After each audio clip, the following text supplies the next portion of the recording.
fight with Bruce Lee, I'm gonna tell you, my opinion, Bruce Lee was the greatest martial artist that ever lived. Before his death, martial arts legend Jim Kelly made a claim that shocked even lifelong Bruce Lee fans. He said he had seen what no camera ever could, undeniable proof of Bruce Lee's real fighting power. Not staged, not rehearsed, but the kind of power that could silence every critic who ever said Bruce Lee was just an actor. First of all, I have the utmost respect for Bruce Lee, and I don't think anybody during Bruce Lee's time, during his era, before he died, I don't think anybody could kick Bruce Lee's ass. For years, rumors swirled around what Bruce Lee could actually do in a real fight. But Kelly's words changed everything. He described a level of skill that defied size, strength, and even logic. What did Jim Kelly really witness? And why did he wait so long to tell the world? Stay with us, because what he revealed about Bruce Lee will challenge everything you thought you knew. The unanswered question. Before his death, Jim Kelly reportedly made a statement that still stirs debate among critics and martial arts historians. He insisted that Bruce Lee's ability as a fighter transcended all conventional measures, that his speed, precision, and control placed him in a realm beyond comparison. Kelly wasn't indulging in legend or hero worship. He spoke as a seasoned martial artist who had witnessed Lee's power firsthand. His words carried the weight of experience, a professional acknowledging another master whose skill defied analysis and whose presence could only be truly understood by those who stood before him. Kelly's conclusion was unambiguous. Bruce Lee was untouchable. This assessment carried exceptional credibility because Kelly spoke from experience, not admiration. He had trained, competed, and taught at the highest levels of martial arts. His evaluation of Lee's technique came from first-hand analysis, informed by years of practical combat. My opinion, Bruce Lee was the greatest martial artist that ever lived. Okay, that's my opinion. I fought a lot of great champions. I've trained a lot of great champions. But Bruce was like one step above everybody. He could do it for real. Kelly reportedly described Bruce Lee's timing and precision as unlike anything he had seen. Lee's movements were fast, but more importantly, efficient. His reactions were based on anticipation, not reflex, an ability to read intent rather than motion. Every strike, every step, and every pause seemed calculated to create openings before opponents recognized them. Lee's adaptability allowed him to shift from defensive to offensive seamlessly, adjusting rhythm and strategy in fractions of a second. Kelly also noted that Bruce Lee's technical ability was inseparable from his conditioning. His explosive power came from rigorous training in plyometrics, isometrics, and speed drills. Lee's striking power, measured in controlled demonstrations, exceeded that of fighters far heavier than him. He was a lightweight who hit with heavyweight force, not through brute strength but through perfect biomechanics. Kelly remarked that Lee's kinetic understanding, how to generate force through alignment, momentum, and precision, was decades ahead of its time. He was so fast, so precise. I've never seen anyone like him, Kelly would say. For Kelly, this was not admiration, it was analysis. His account suggested that Lee's legend was not built on illusion, but on observable superiority. Bruce Lee's control of distance, his economy of motion, and his psychological composure placed him beyond any fighter of his generation. Understanding the significance of that judgment requires understanding Jim Kelly himself, the man whose words remain one of the few credible first-hand accounts of Bruce Lee's real combat ability. The witness who could not be dismissed. Jim Kelly was a legitimate martial artist long before his fame in cinema. He earned recognition as a national karate champion, respected for both his technical precision and competitive discipline. His approach to training was systematic, focused on range control, power generation, and mental readiness. These same principles shaped how he evaluated others, including Bruce Lee. By the early 1970s, Kelly had become one of the most prominent African-American martial artists in the United States. His experience in tournament fighting and full-contact competition gave him a clear sense of what separated theory from application. When he joined the cast of Enter the Dragon, he did not expect to encounter a peer whose command of movement surpassed his own. Yet after meeting Lee, his perception of combat changed. When I first met Bruce, it was like meeting a force of nature. He had this energy, this intensity. You could feel it the moment he walked into the room, Kelly would later say. Behind the camera, the two men trained daily. Kelly later described how Lee would test every technique under stress, adjusting mechanics until efficiency was absolute. Their sessions were not choreographed but experimental, focused on timing, reaction, and psychological control. Kelly remembered that he was a perfectionist. He worked harder than anyone I've ever seen. Bruce treated sparring as laboratory work. Every exchange was recorded mentally, analyzed, and refined. Kelly recalled that Bruce could change rhythm mid-motion. A half punch turned into a trap, a feint into a counterattack. His ability to control tempo and distance made engagement on his terms inevitable. Kelly called it scientific fighting, a process driven by feedback and observation, not repetition. He rejected the idea that Lee's absence from formal competition weakened his credibility. Bruce didn't need tournaments, Kelly explained. He tested himself every day. The point, for him, was that Lee approached combat as an evolving system. His fighting was not bound by style, but by principle. Kelly's testimony was professional validation, not hero worship. He recognized in Bruce the qualities that define elite fighters across eras: adaptability, precision, and unshakable composure. But what did Kelly witness firsthand in those private sessions with Lee? Beyond performance. Jim Kelly made a distinction that remains central to understanding Bruce Lee. He was not performing, he was experimenting. The controlled sparring Kelly witnessed was designed to test effectiveness under near-real conditions. Lee's methods blended technical accuracy with measured intensity, ensuring each exchange served a specific purpose. Kelly described that during sparring, Bruce could read an opponent's intent through subtle cues, breathing patterns, balance shifts, or shoulder tension. His speed appeared supernatural, but it was the product of predictive awareness. He was moving in response to probability, not reaction. This made him seem half a second ahead of any opponent. In practice, Lee used his kicks to regulate distance, forcing opponents to engage on his terms. Once inside range, his hand combinations blurred into single, continuous motions.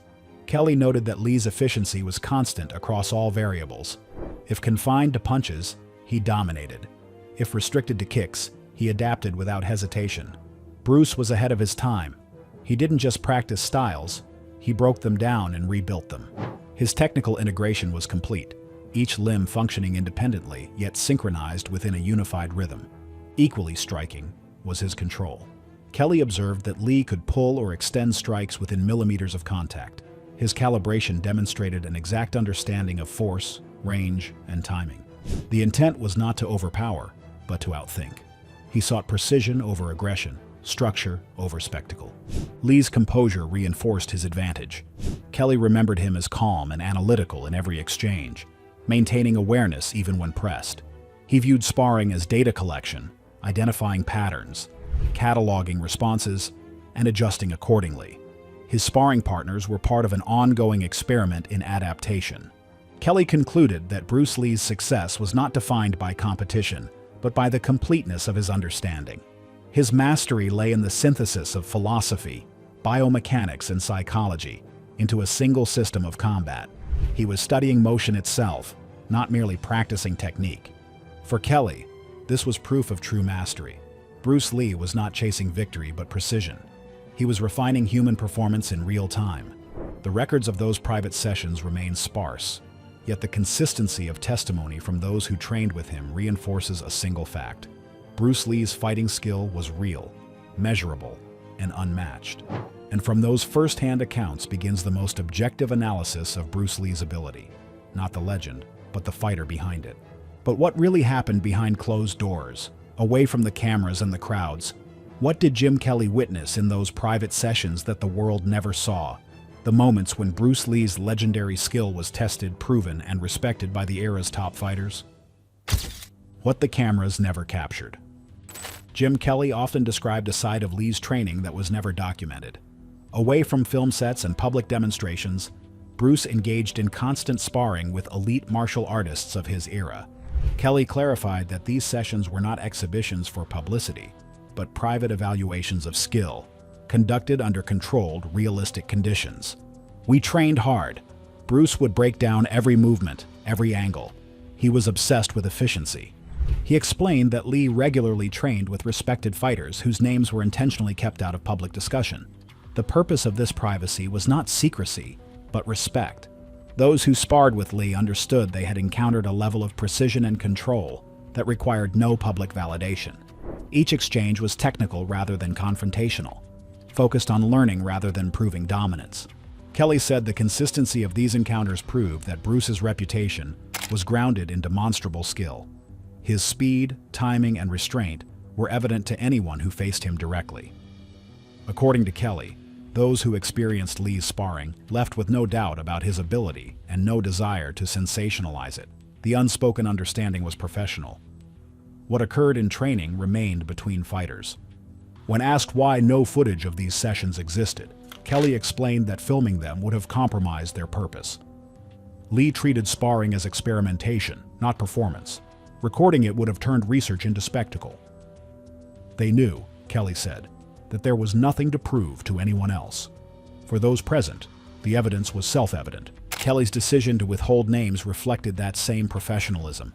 He emphasized that what mattered was not who sparred with Bruce, but what those sessions demonstrated, that Bruce Lee's skill was tested repeatedly against real resistance and consistently validated.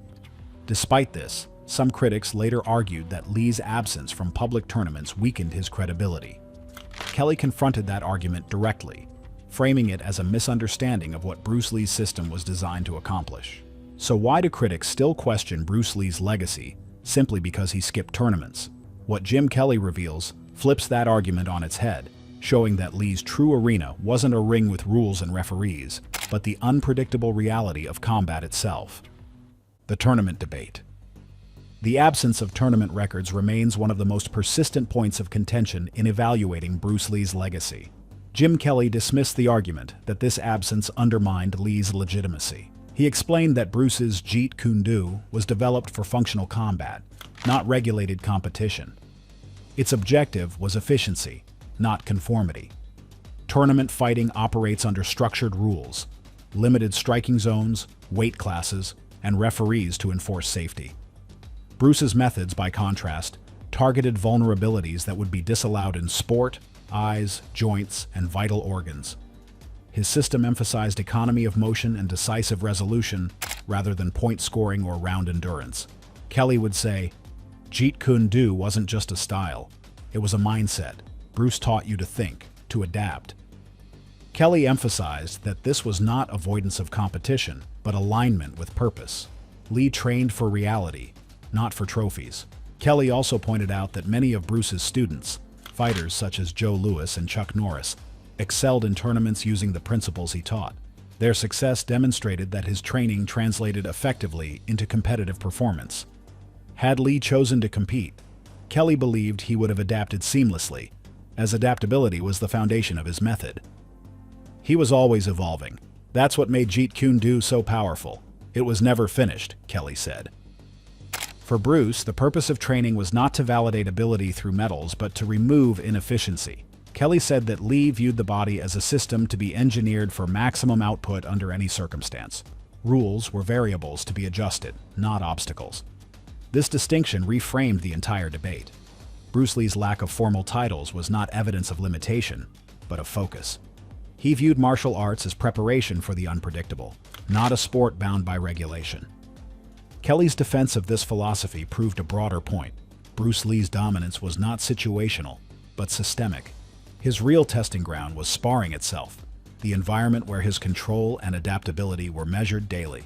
How can one dominate with speed and power without ever causing harm? The art of controlled dominance. Jim Kelly described Bruce Lee's sparring as a study in precision. Each session demonstrated control under pressure, power without recklessness, and an exact understanding of timing. Kelly said Bruce could anticipate an opponent's action before it fully developed, intercepting attacks with counterstrikes so fast they appeared simultaneously. Lee's control over distance was absolute. He adjusted range and rhythm continuously, creating a tempo that forced opponents to react rather than initiate. Kelly emphasized that this control was not intimidation, it was calculated efficiency. Bruce used minimal energy to produce maximum effect. Despite the intensity of these sessions, Lee never endangered his partners.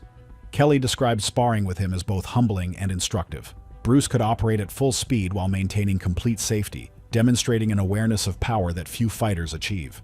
Bruce is the type of guy that could spar with you, kicking and punching no matter how big you are, and not hurt you, said Kelly. This capacity to dominate without injury reflected total command of movement. Kelly recalled how Bruce's coordination unified his entire body. Strikes from hands and feet were synchronized through a shared center of balance, producing continuous motion rather than isolated attacks. Even when opponents attempted to disrupt rhythm or distance, Lee adapted instantly, maintaining control of the engagement. For Kelly, this ability defined Bruce's combat philosophy. Efficiency expressed through restraint. He was capable of overwhelming force, yet his discipline prevented excess. Each session was an exercise in precision, where dominance was measured not by aggression, but by mastery of intent. Kelly said that sparring with Bruce felt less like competition and more like being studied. Every movement was analyzed, cataloged, and refined. Bruce was testing theories in real time, using live interaction as data for improvement. This combination of composure, adaptability, and analysis made Bruce Lee unique among fighters of his generation. His approach elevated sparring from practice to research, a controlled environment where mastery could be observed and improved. To understand this approach completely, Kelly argued, one must examine the foundation beneath it, the mindset that transformed Lee from practitioner to innovator. The fighter's mind. According to Jim Kelly, Bruce Lee's greatest strength originated in his mind. His training was guided by analysis, not routine. He approached martial arts as a continuous experiment, breaking techniques down to their mechanical and psychological components. Each session tested hypotheses about motion, balance, and human behavior. Bruce believed that mastery required comprehension rather than memorization.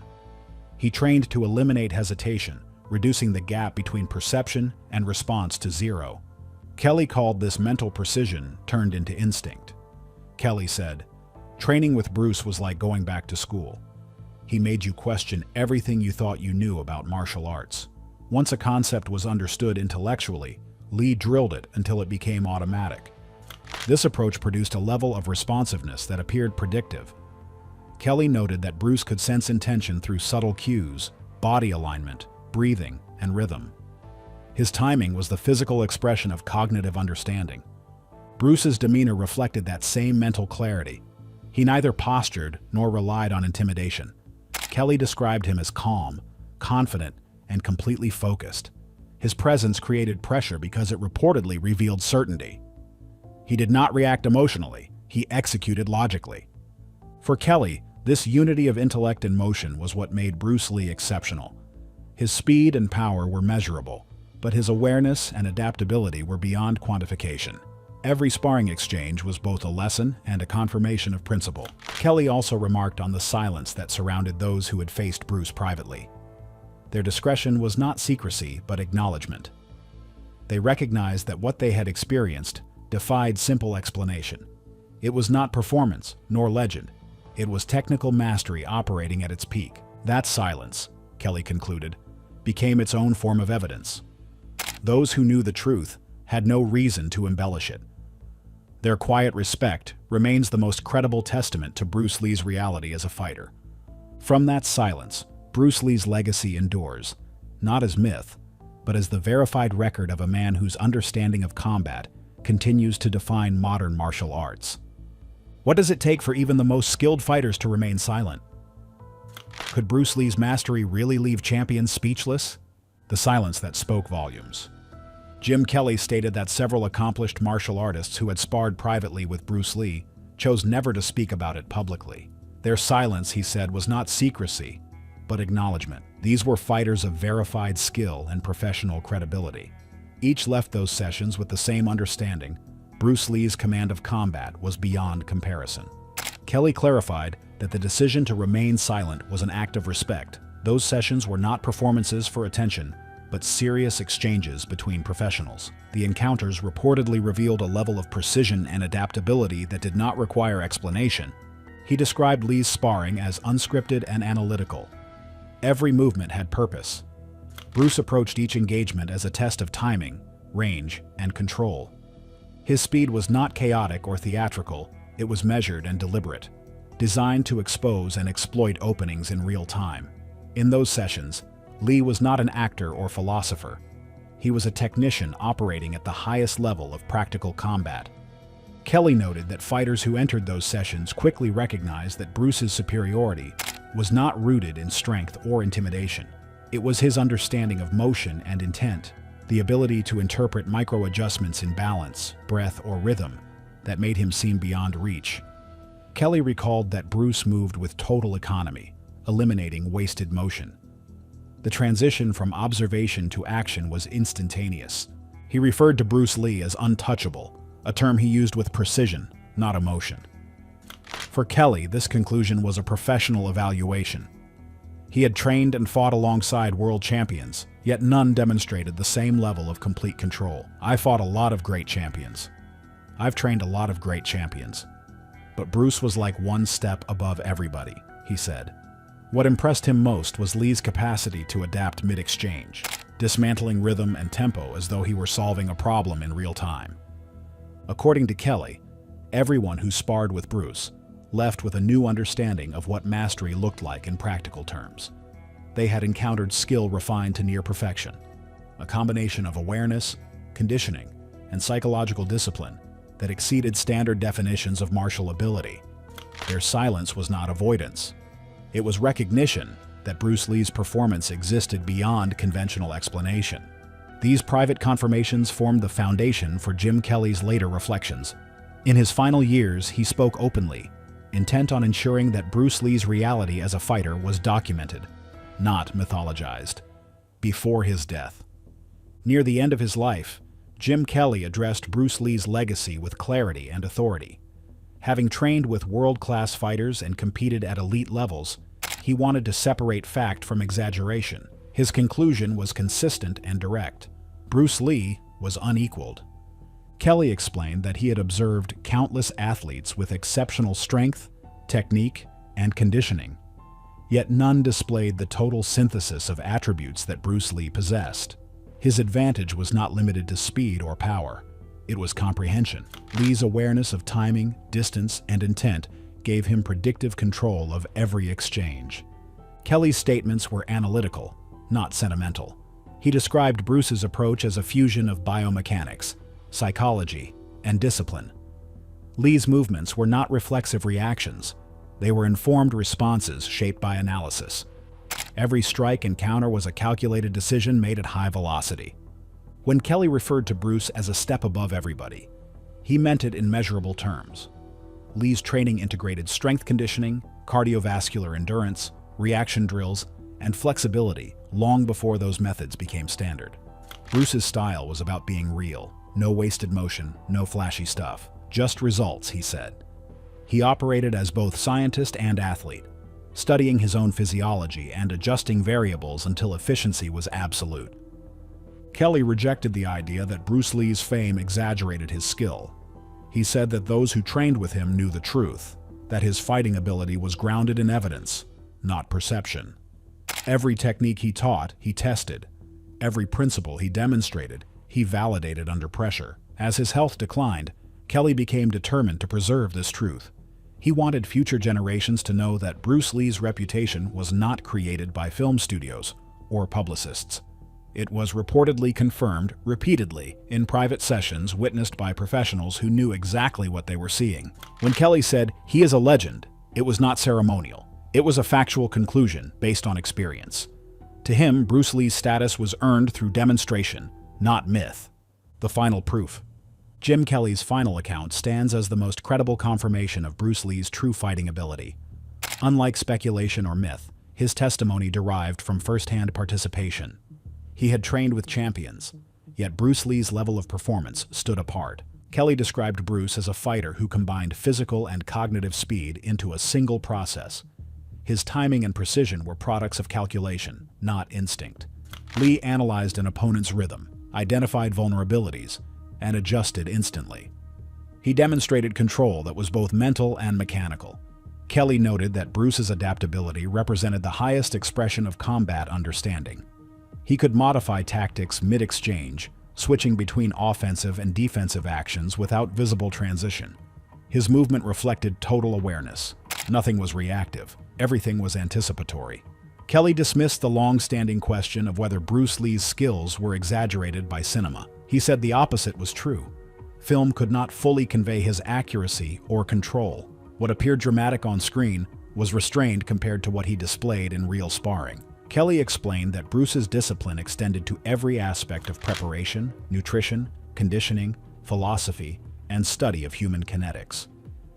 He viewed combat as a science governed by universal laws of motion and energy.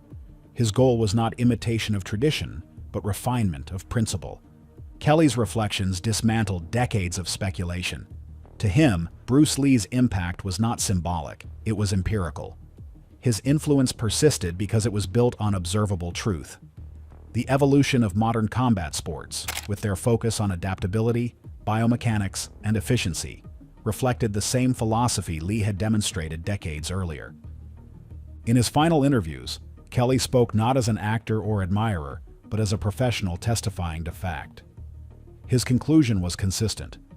Bruce Lee was the most complete martial artist he had ever encountered. But can a single eyewitness account rewrite what the world believes about the greatest martial artist who ever lived? Share your thoughts in the comments.